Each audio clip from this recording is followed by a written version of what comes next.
Hey guys, how y'all doing? Buenas tardes a todos. I'm an immigrant family congressman because my family were all immigrants.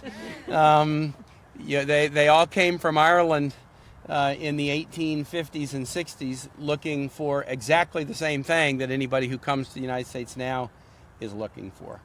And pretty much everybody in Congress, whether they're immigrant friendly or no, has exactly the same story. They have family members who came dreaming of this country as a land of opportunity. Para casi 13,000 dreamers in Virginia, esta tierra de oportunidad es el sueño todavía. Entonces estoy bien contento de visitar con ustedes un poquito hoy sobre este asunto tan importante. Can I tell you a story?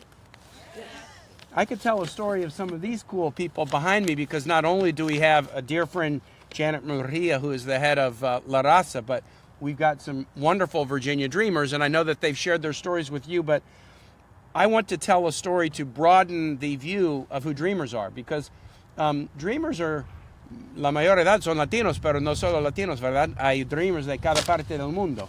And recently I met a pretty amazing dreamer from Africa, and I want to tell you her story. Gloria Odioye is from Nigeria. She was born in Nigeria, moved to England. When she was 1 year old, her parents brought her to the United States. Her father is a physician. Her father was here legally on a visa that allowed him to work so long as he was working. But then her father became ill and could not work. And then his visa expired, and Gloria stayed with her family here in this country as her father and mother continued to work in this land of opportunity. Gloria did not know she was sin documentos. She was undocumented until she was going to college. She was a superb student in Virginia and a superb student athlete in Virginia and went to Wesleyan University, and it was at that point that she found that she was sin documentos, but with a supportive family and supportive financial aid because of her wonderful work, she was able to go to Wesleyan and do very well. When she finished at Wesleyan, she decided that she wanted to be a lawyer. And so she is within about a month of graduating from law school at William & Mary as a dreamer. She will be the first dreamer in Virginia to graduate from law school and only the fourth dreamer in the United States to go through law school as a dreamer and graduate. How about that for a round of applause? Gloria Odioye is not here today, but I had the opportunity about 6 weeks ago to sit down with dreamers on the campus of Northern Virginia Community College, and these were not just from that college. We had George Mason, Northern Virginia Community College. We had dreamers who are Latinos. We had dreamers from Asia. We had dreamers from Africa, and we talked about the incredible importance of this issue for them and for all of their families. The contributions of our DACA recipients in Virginia, no solo como estudiantes, pero muchos de ellos en el ejército, en las Fuerzas Armadas, in the state that is the most connected to the defense in the country, our dreamers have been stellar citizens, valedictorians, scholarship recipients, student athletes, joined the military, graduated from law school. We have truly been enriched, not burdened, enriched by these students and their families. And I always point out to people who have questions about immigration, I'm nearly 60 years old. I know I'm a jovencito. I appear as a jovencito, but I'm nearly 60. But when I was born in 1958, 1 out of every 100 people who lived in Virginia had been born in another country. And guess what? The state was poor.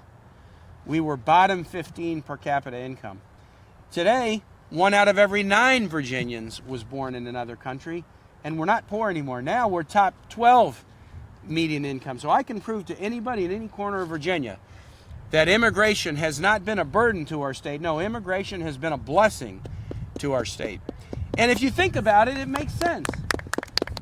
Because not only is it about the incredible contributions of immigrants from around the world, and today we're talking about dreamers and their families, but if you think about the world, the one thing that's for sure, since 1958 till today, the economy has gotten more and more global. You want to have global connections to be successful.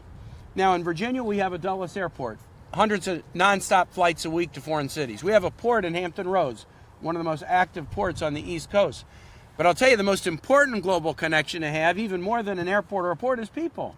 You want to have people who have connections around the globe, and the more that you do, the more successful you can become. And that's part of why Virginia has gone from one of the least successful states in the country to one of the most successful during my lifetime. It's been the incredible gifts and strengths of our immigrant community como un fuente de poder, un fuente de habilidad, un fuente de nuevas ideas, de diversidad en un país bien diverso.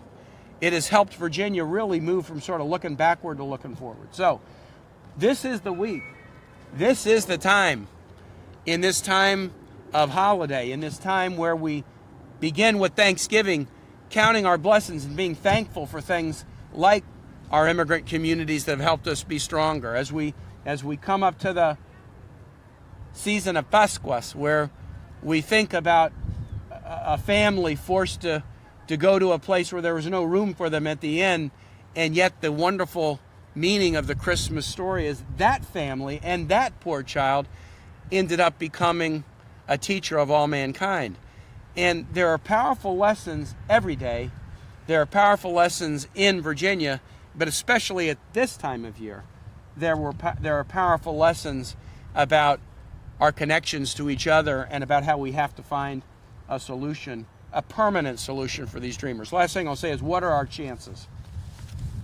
I was here in the Senate in 2013 when we passed comprehensive immigration reform. Janet and her organization and so many of you were very helpful to that. And it was incredibly disappointing to see that passed with a very strong dreamer protection, the DREAM Act incorporated in it, by 70 votes, essentially, Republican and Democrat, truly un acuerdo bipartidista en el Senado. Pero después de eso, estamos esperando por más que 4 años para la Casa de Representantes hacer algo.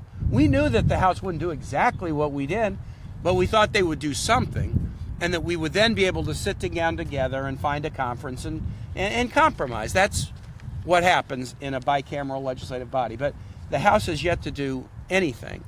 But this is the time, with President Trump's urging, he said that dreamers were tranquilo. They didn't have anything to worry about. They were wonderful kids. Then he said he was going to unplug the program anyway in 6 months, which should expire in March, unless Congress acted. It is time for Congress to act. It is in the best interest of our Commonwealth. It's in the best interest of our country. It's true to our values. It's true to our values. You know, we have a powerful story in Virginia that has gotten some attention recently, the story of Pocahontas. Had it not been for Pocahontas and the Powhatan tribes being welcoming and helpful to the immigrants who came here from England in 1607, modern America wouldn't have been what it is. It was that spirit of welcome and hospitality. That's part of that story. And if we ever become an unwelcoming country, we will have sold out a value that is an original Virginia value and an original American value too. So to all who are here who are dreamers, to all who are here who stand up for dreamers, to all the families of the dreamers, we are with you, and we're going to be with you until we find a permanent solution that will honor and recognize the contributions, the great contributions you make to this country. Thank you so very much. Good to be with you today.